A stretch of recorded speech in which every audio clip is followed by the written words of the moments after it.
नमस्कार मंडळी, स्वागत आहे तुमचं सगळ्यांचं आपल्या लाडक्या युट्यूब चॅनलमध्ये। तर व्हिडिओवरती नसाल तर व्हिडिओला लाईक करायला विसरू नका आणि चॅनलला सबस्क्राईब करायला देखील विसरू नका आणि हा व्हिडिओ शेवटपर्यंत नक्की बघा। नाही वाजवली चक्क आता मंदाकिनीच्या कानाखाली, तर दुसरीकडे स्वानंदी सोडणार चक्क आता राजवाड्यांचं घर। तर नक्की काय घडतं त्याला संपूर्ण अपडेट जाणून घेऊया। तर मित्रांनो, एकीकडे तुम्ही पाहिलंच असेल की आता किमयाची एंट्री होणार आहे। तर किमया येणार या कारणामुळे मात्र मल्लिकाला आता खूप मोठी संधी मिळालेली असते की आपल्या स्वानंदीला त्या घराच्या बाहेर काढण्याची।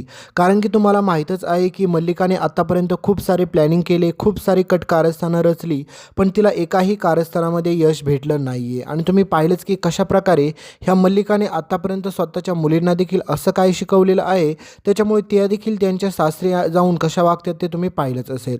तर दुसरीकडे मात्र आता स्वानंदी बिचारी खूप टेन्शनमध्ये आलेली असते, कारण की स्वानंदीला असं वाटतं की राजवाडींनी एवढं मोठं सत्य माझ्यापासून का लपवलं असेल।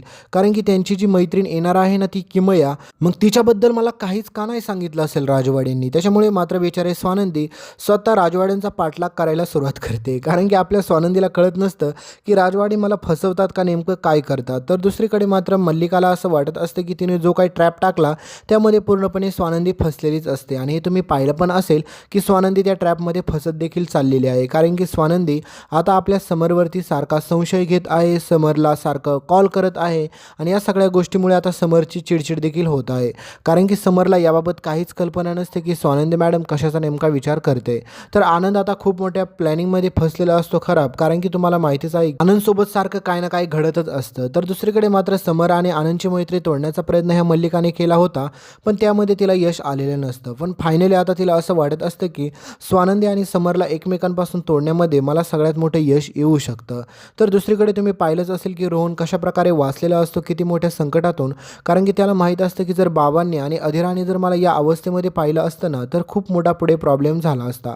त्याच्यामुळे बिचारा रोहन एकच गोष्ट ठरवत असतो की काही जरी झालं तरी देखील मात्र मी लवकरात लवकर अधिराला याचं सत्य सांगून टाकेल। पण रोहनला या गोष्टीची कल्पनाच नसते की नेमकं त्याच्या घरामध्ये काय घडलं असेल। दुसरीकडे तुम्ही पाहिलंच की या मंदाकिनीने कशाप्रकारे आपल्या अधिराला ढकललेलं असतं, त्याच्यामुळे मात्र बिचारा अधिराचा पाय मुरगळलेला असतो आणि तिला खूप जोरदार इजा देखील झालेली असते। त्याच्यामुळे आता अधिरा चक्क ठरवते की काही जरी झालं तरी ह्या मंदाकिनीचं आता खूप आत्तापर्यंत ऐकून घेतलं, त्याच्यामुळे तिला आता काही जरी झालं तरी पोलिसांच्या ताब्यात मी देऊनच राहणार, कारण की तिने माझ्यासोबत जे केलं ते खूप चुकीचं केलं। तर दुसरीकडे रोहनचे बाबा एवढे चांगले असतात की ते कशाप्रकारे तुम्ही पाहिलंच की आपल्या अधिराची काळजी घेत असतात, पण या सगळ्याची कल्पना समरला काहीच नसते। तर दुसरीकडे तुम्ही पाहिलं नसेल, पण आता तुम्हाला समजेल की पुढे मल्लिकाला काही ना काही कारणच लागत असतं की स्वानंदीच्या विरोधात काही ना काही कटकारस्थान करायला, आणि तिला फायनली आता सगळ्यात मोठं कारस्थान सापडलेलं असतं, ते म्हणजे समर राजवाड्यांची येणारी मैत्रीण। तर आता दुसरीकडे तुम्हाला पाहायला भेटेल की आता इतके दिवस झालं ह्या मल्लिकाला खूप सारे मल्लिकाने प्रयत्न केले की तिच्या मुलीला तिच्या घरी घेऊन येण्याचे, परंतु तुम्ही पाहिलंच की अधिराने काही देखील ऐकलं नव्हतं तिचं आणि अधिरा इकडे आली देखील नव्हती। तर फायनली आता मल्लिकाला सगळ्यात मोठा ट्रॅप सापडलेला असतो, ते म्हणजे तुम्हाला माहितीच आहे की कशाप्रकारे आपल्या अधिराच्या पायाला इजा झालेली असते। पण या सगळ्याचा इशू सगळ्यात मोठं करते ती म्हणजे मल्लिका चक्क आता समरपाशी जाते आणि रडते, आणि हे सगळं पाहून समर म्हणतो की काय झालं काकू, तू अशी का रडते आणि एवढं काय झालं घाबरण्यासारखं।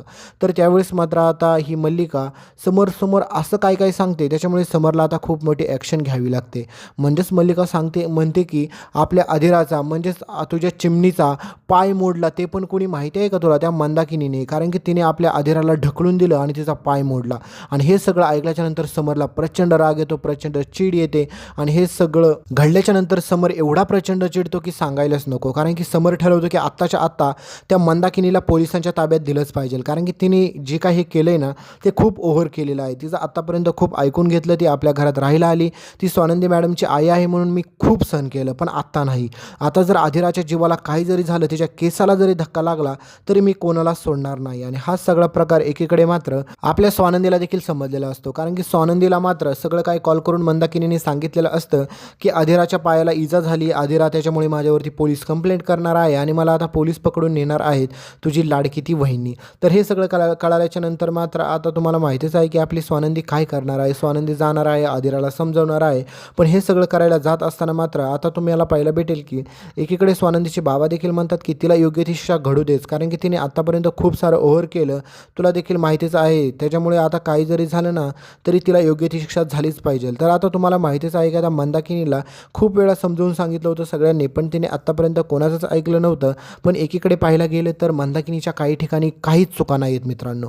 कारण की मंदाकिनीचं म्हणणं असतं की घरकाम करायला पाहिजे सुनेने, पण तुम्ही पाहिलंच की कशाप्रकारे अधिरा म्हणते मी आतापर्यंत असं काहीच केलं नाही, त्याच्यासाठी आपण नोकर ठेवूया. पण मुळात अधिराला ही देखील गोष्ट माहीत नाही की तिच्या स्वतःच्या नवऱ्याची काय अवस्था झाली, कारण की रोहनकडे जॉब नाही, रोहनकडून पैसेच येणार नाहीत, तर ते नोकर ठेवणार कुठून. म्हणजे छोट्या छोट्या गोष्टीसाठी जर नोकर ठेवायचं म्हणलं तर नक्की तुम्हाला माहितीच आहे की बिचाऱ्या रोहनची काय अवस्था होऊन जाईल.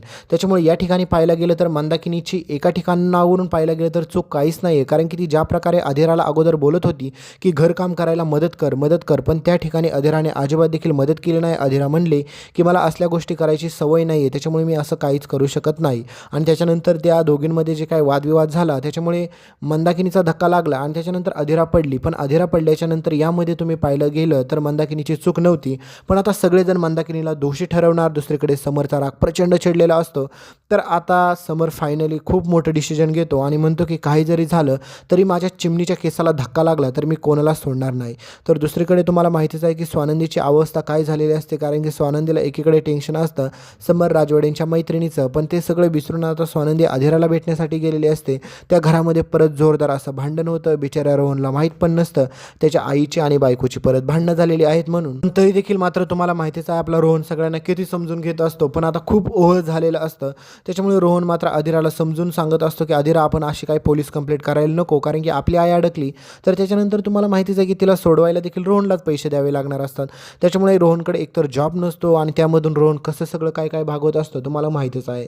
पण आता हे सगळं खूप ओव्हर झालेलं असतं. त्याच्यामुळे समर राजवाडे स्वतः त्या ठिकाणी येतात आणि त्या ठिकाणी होतो परत खूप मोठा राडा. कारण की मित्रांनो राडा असा साधासुद्धा होत नाही, त्यामध्ये मात्र समर राजवाडे चक्क मंदाकिनीवरती हात उचलतात मित्रांनो. आणि हे सगळं घडल्याच्या नंतर आपली स्वानंदी त्याच ठिकाणी असते आणि स्वानंदी देखील मात्र समर राजवाडेवरती चिडते आणि म्हणते की तुम्हाला पूर्ण गोष्टीची माहिती नाही तरी देखील तुम्ही माझ्या आईवरती हात उचलणं पूर्णपणे चुकीचं आहे. दुसरीकडे तर तुम्हाला माहितीच आहे की या मल्लिकाला हीच गोष्ट हवी होती की समर स्वानंदीमध्ये भांडण झालं पाहिजे.